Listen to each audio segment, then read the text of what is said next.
Today, we're talking about how to optimize your retirement with your 401k. Learn how to successfully invest and avoid the biggest mistakes investors make.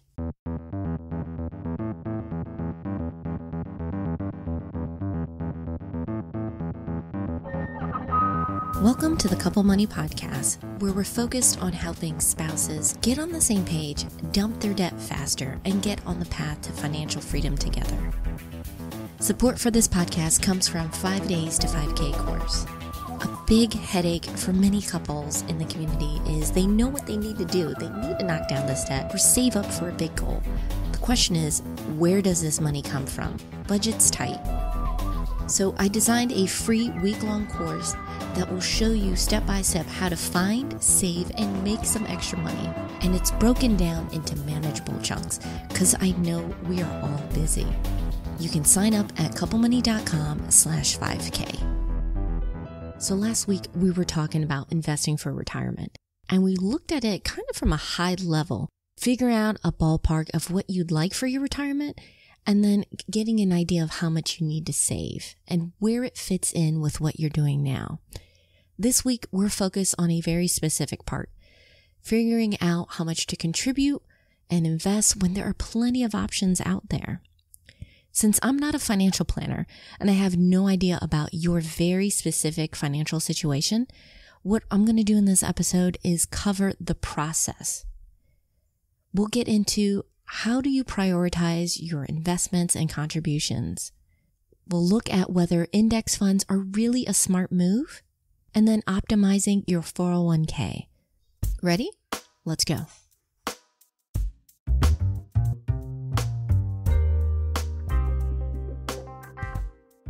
Let's start off with one of the first decisions couples have to make with investing. How much to actually contribute to their 401k. Now, this can vary based on where you are financially. Now, investing in a 401k has some huge financial advantages. Many 401ks offered at work have your contributions go in there pre-tax, which is a double win. It means more money goes into your account and it lowers your taxable income now. Another pro with 401ks is that your company may offer a match for your contributions. Company matches are basically free money, but it's not a given, so check. If they do offer a match, seriously consider putting in what you can to get that match. Now, if you have high interest debt, you should focus on that first before putting more in. Why? Because the interest rate of your debt is most likely going to be much higher than the return you get with investing. Think of it like being in the middle of a lake on a boat with a large hole in the bottom. You got to fix that problem first. Now here's where people disagree and get into a huff in the personal financial sphere. Some gurus like Dave Ramsey want you to not contribute at all to your 401k until you're out of consumer debt. I mean everything but your mortgage if you have one. And I absolutely agree that debt limits your options, so getting rid of them should be your priority. However, I think you have some flexibility here. NerdWallet ran the numbers and found that you can still come out ahead by getting that minimum for the match and then directing the rest of your money towards debt. However, this is one of those personal choices that come up with personal finance. Don't forget, if you don't have to worry about those payments for credit cards and car loans, you have that much extra each month going towards investing later on. So just keep that in mind when you decide how much to contribute. Now let's look at another question. Which investment should we choose? Again, since each 401k is different and you have your own specific goals and risk tolerance, we're going to focus on what to consider so you can make the best choice for you and your goals. Typically, when you enroll in a 401k, there's a list of funds that you can invest in. Mutual funds can be a fantastic way of diversifying, and these funds can vary according to plan. You might, though, see some names like BlackRock, Vanguard, American Funds, and Fidelity. But there are two main, I guess you can call them categories of investing for funds: passive and active. With active, these funds are managed by someone who has a team under them. Their goal is to beat the market, so they'll spend more time researching, analyzing, and trying to get ahead. To pay for those costs, you'll usually see higher fees, which come as expense ratios on your end. Then you have passive investing, which is basically automated. Instead of trying to beat the market like the S&P 500, it just rounds it all up and buys them. So when you invest in an index fund, you're getting that index. And because it's automated, the costs for these are typically much, much less than active. Let me ask you something. Which do you think comes out ahead, active investing or passive investing? The evidence shows time and again that passive investing typically has better results. One study found that over a 15-year period, over 90% of actively managed funds did worse than their comparable benchmarks. So basically, you're paying more money, and it's less likely that you're going to get the returns you want with active funds. You're better off tracking with an index fund. So if you haven't already, review the packets from HR and look at all those funds again. Look, of course, at their returns, look at those expense ratios and see, is there an option to switch to an index fund? And there are also some other advantages to having an index fund as part of your portfolio. In an earlier episode of the podcast, I talked with Mike Piper about them. He's a certified financial planner, author of Investing Made Simple, and the creator behind Oblivious Investor. With Oblivious Investor, I know your motto is investing doesn't have to be complicated. Yeah. It's great to get that complexity out of the way, but is index investing really an effective long-term strategy for a couple looking to save for retirement? Absolutely. There's no doubt about that. That's where the overwhelming majority of the academic evidence is these days, that indexing is a fantastic way to go. For a few reasons. Number one is it's easy to understand.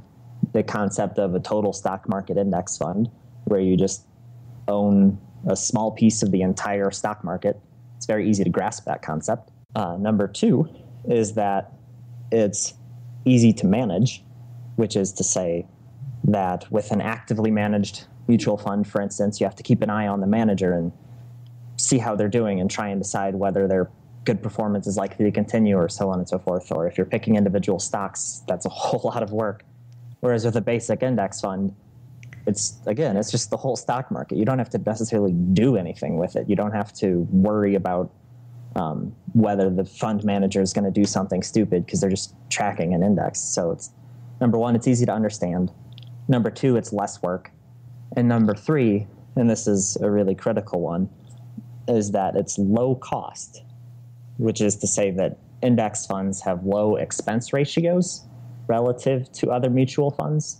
And there's been a number of studies over the last, I guess, about 20 years now, showing that a mutual fund's expense ratio is an excellent predictor of its future performance, which is to say that within a given category of mutual funds, so let's say U.S. stock mutual funds, the lower the fund's expense ratio, the more likely it is to be a top performer.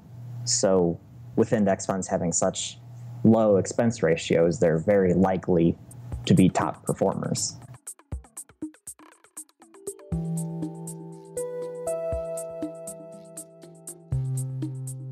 Before we close up, I want to focus on some key takeaways that we're using with our own investments that we mentioned in this episode.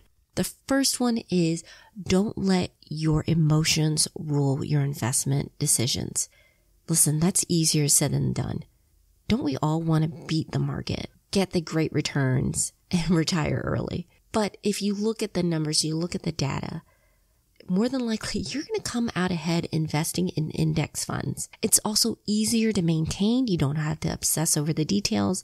And in the long run, you're more likely to get closer to your retirement goals and meet them than if you were trying to pick and trade and beat the market. Second, stay educated. You don't have to become a financial expert or investment expert to make smart retirement moves, but you do have to understand what you're investing in so you can avoid some of the complicated scams and marketing tactics that's used today that gets you investing on things that don't matter to you and aren't going to give you the returns that you need. And finally, have a system to make sure that you're staying on top of your contributions and your goals.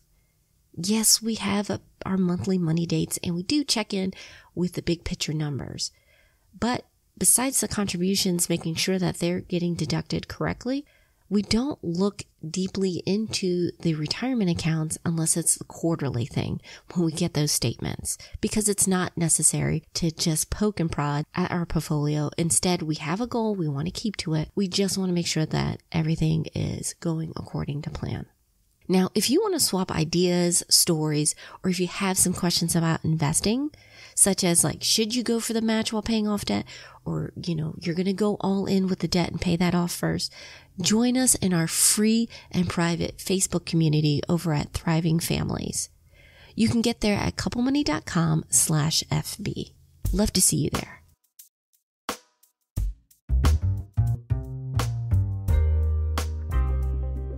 As always, I'll have links in the show notes with all the resources we mentioned today, plus more, including how you can get a free 401k analysis from one of our favorite partners, Bloom.